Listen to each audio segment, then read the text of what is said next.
आज हम बात करेंगे वेल्थ मैनेजमेंट की। जी हाँ, वेल्थ मैनेजमेंट आप लोग करते ही होंगे। कई बार हम लोग ऑनलाइन करते हैं, कई बार हम किसी एडवाइज़र के थ्रू करते हैं। इन्वेस्टमेंट तो करना ही चाहिए, लेकिन कई बार आप सुनते होंगे कि बड़ी संख्या में लोग इन्वेस्टमेंट तो किए लेकिन फ्लॉप हो गए, कई बार पैसा डूब जाता है।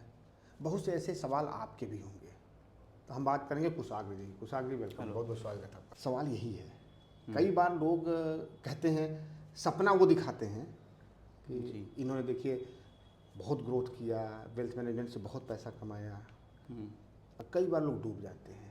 तो क्या वो गलती करते हैं? जो हमारे दर्शक देख रहे हैं वो जानना चाहेंगे वो गलती कहाँ होती है। जी जी। कि एक सफल हो गया, सुपर हिट हो गया, एक फ्लॉप हो गया। सबसे बड़ी गलती तो लोग यही करते हैं कि लोगों को जल्दी पैसा बनाना है, लोगों को रातों रात अमीर बनना है, तो उसके लिए लोग बहुत सारे रिस्क लेते हैं। पैसा तभी बनता है अगर आप लॉन्ग टर्म के लिए बने हुए हैं मार्केट में या किसी भी चीज़ में, सिस्टमैटिकली डिसिप्लिन के साथ इन्वेस्ट करते जा रहे हैं। जल्दी पैसा बनाने का कोई भी फॉर्मूला नहीं है, बट बड़ा पैसा बनाने का फॉर्मूला है। बड़ा पैसा बनाने का क्या फॉर्मूला है कि हमें लंबे समय तक निवेश करना है। निवेश करने का सही उम्र क्या होती है? निवेश करने का सही उम्र ये है कि जब आपके पास आपकी सैलरी आ रही है, जब आप इनकम आना स्टार्ट हो गई है। तो बहुत से बार मुझसे लोग पूछते हैं कि कुशाग्र, आप निवेश की बातें कर रहे हैं कि पैसा लगाते जाओ लगाते जाओ लगाते जाओ, निकालना कब होता है? तो आई टेल देम कि the best time to invest is when you have money, and the best time to redeem money is when you need money. Make sure that you have given 10 years in between. अगर आपने 10 साल दे दिया अपने निवेश को, आपको पैसा मोटा मोटा बन के मिल जाता है। आप कभी भी डालिए, कभी भी निकालिए, बीच में 10 साल अगर आपने दे दिया है तो पैसा आपको ठीक ठाक बन के मिलेगा। कुशाग्र जी, होता क्या है कि लोग सोचते हैं कि यार अभी तो नौकरी किया है, अभी बहुत खर्चे हैं, अगर हम बचत नहीं कर पा रहे हैं, बहुत सी जिम्मेदारियां हैं, जी तो जी, ये तो पूरी ज़िंदगी है, तो बिल्कुल ये तो जिम्मेदारियां पूरी जीवन भर रहेगी। बिल्कुल। लेकिन आप क्या एडवाइस करते हैं? क्या अगर हम बिजनेस, नौकरी, किसी चीज़ की शुरुआत करते हैं, क्या हमें शुरुआत से छोटे छोटे अमाउंट्स अपनी क्षमता के हिसाब से इन्वेस्ट करना चाहिए? बिल्कुल सही कहा आपने सर। जब भी हमारी कोई सैलरी आ रही है तो हमारा माइंडसेट ये होना चाहिए कि सबसे पहले हम बचत करें। हमारे कोई भी सैलरी आ रही तो 1 तारीख को हमारी एसआईपी या जहाँ भी हम निवेश कर रहे हैं वो कट जाना चाहिए, और फिर जो बच रहा है पैसा उसमें से आपको अपना घर चलाना चाहिए। वॉरेन बफेट बहुत सिंपल चीज़ कहते हैं, don't save what is left after spending, spend what is left after saving.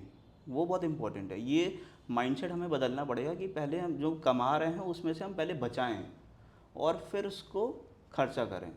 ऐसे समझ लें कि जो भी पैसा आ रहा है उतना 20% जैसे मान लीजिए इन्वेस्ट करना है, तो 20% हमने हटा दिया अपनी सैलरी से, वो मान लें कि है ही नहीं हमारी इनकम, उसको बचा के रखें और बाकी से अपना घर चलाएं, खर्चा चलाएं, अपने डिज़ायर्स फुलफिल करें। सभी कुछ करना है आदमी को, बट एक प्रायोरिटी सेट करनी पड़ेगी, इतना बचाना है, तभी एक फाइनेंशियल स्टेबिलिटी आपको लॉन्ग टर्म में दिखेगी।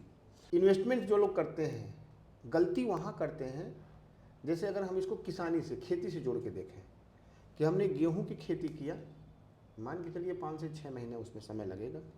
अब 5 से 6 महीने से लगेगा समय, तो हमको समय देना पड़ेगा। करेक्ट। हमने गेहूं की खेती किया और 2 महीने बाद हमको लगा कि नहीं अब हमको खेती काटनी है, बिल्कुल। तो खेती जब हम काटेंगे तो हमको पुआल मिलेगा, हरा चारा हो सकता है, हम अपने जानवरों को, गाय को खिला सकते हैं। लेकिन खुद के खाने के लिए अनाज उस गेहूं की खेती में तब होगा जब उसमें बाल लगेगी, उसमें फल आएगा प्रॉपर, उसके बाद वो पकेगा, सूख जाएगा, तो उसकी मड़ाई होती है, उसके बाद उसमें जो गेहूं निकलता है उससे हम आटा बना करके रोटी खा सकते हैं। जी।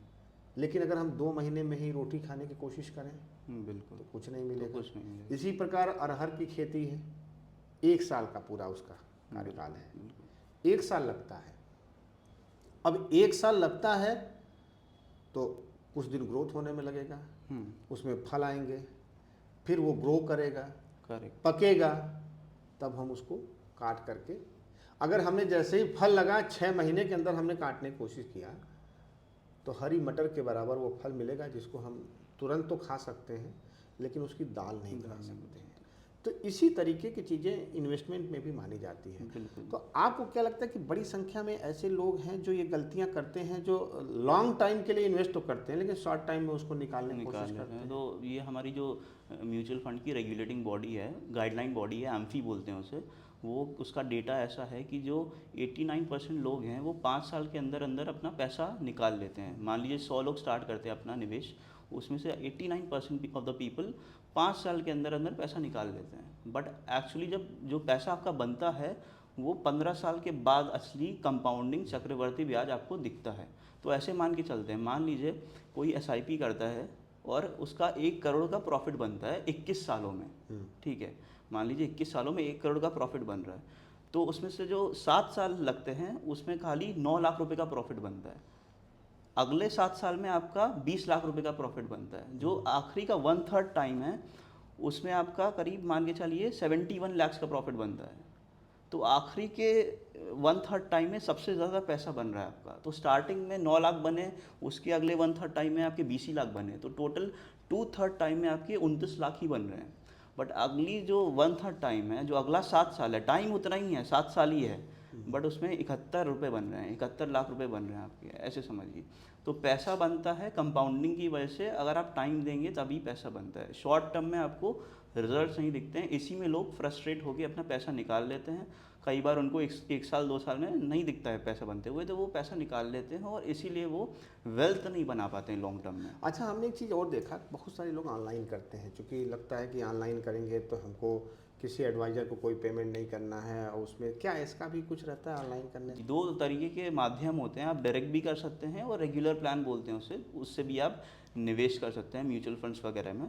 बट वही है कि अगर आप डायरेक्ट कर रहे हैं तो आपको उसकी नॉलेज होनी चाहिए। अगर आप पूरे फुल इक्विप्ड हैं, आपको पता है किस फंड में पैसा लगाना है अपने रिक्वायरमेंट के हिसाब से, आपका क्या गोल है, उस हिसाब से आपको आपने प्लानिंग अगर खुद से कर ली है तो आप जा सकते हैं बिल्कुल। बट वो आपके पास नहीं है, आप खुद के काम में ही बिजी हैं, तो आपको कोई चाहिए जो गाइड कर सके, तो उसका थोड़ा सा एक्स्ट्रा फीस होता है। ऑब्वियसली एडवाइज़र अगर आपको बता रहा है तो उसका फीस होता है ऑब्वियसली। नहीं, फीस होता है, लेकिन सही दिशा में अगर गए, हमको गाइडेंस मिल गई कि हम अपने पैसे तो को उससे कहाँ इन्वेस्ट करें। हाँ, तो अगर हम बिना एडवाइजर के कहीं जाते हैं करेक्ट तो करेक्ट, रिस्क फैक्टर रिस्क वहाँ ज़्यादा फैक्टर है है। बिल्कुल। यहाँ पे कोई गाइड कर रहा है आपको, तो आपको ऑब्वियसली वेल्थ बन रही है ना, आपको कोई गाइड करने वाला है। जब मार्केट्स नीचे जा रही हैं तो हम जैसे लोग हैं जो आपको गाइड करते हैं, बताते हैं कि आपको बने रहना मार्केट में, उल्टा आप पैसा डालिए और क्योंकि ताकि कई बार पैसा जैसे बने। युद्ध के हालात हुए करेक्ट या पेंडेमिक, कोई कोविड आया, या बहुत से ऐसी परिस्थितियाँ आई तो उतार चढ़ाव हुआ, जी, बहुत से लोग उसमें पैसा निकालने निकाल लगे, लेते हैं, और वही तो नुकसान का इसीलिए समय है। पैसा नहीं बनता है, तो वो कंपाउंडिंग नहीं होती उनके पैसों पे। तो दर्शकों, आपके भी बहुत से सवाल हो सकते हैं, क्योंकि अभी मैंने जो वो सवाल पूछे हैं, जो एक कॉमन सवाल थे, जो कुशाग जी से जाना हमने, हम आपका नंबर भी डिस्प्ले कर देंगे। अगर आपके पास भी कुछ सवाल है तो आप सीधे इनसे बात कर सकते हैं। बहुत बहुत धन्यवाद कुशाग जी, आपने काफ़ी विस्तार से वेल्थ मैनेजमेंट के बारे में बताया। बहुत बहुत धन्यवाद।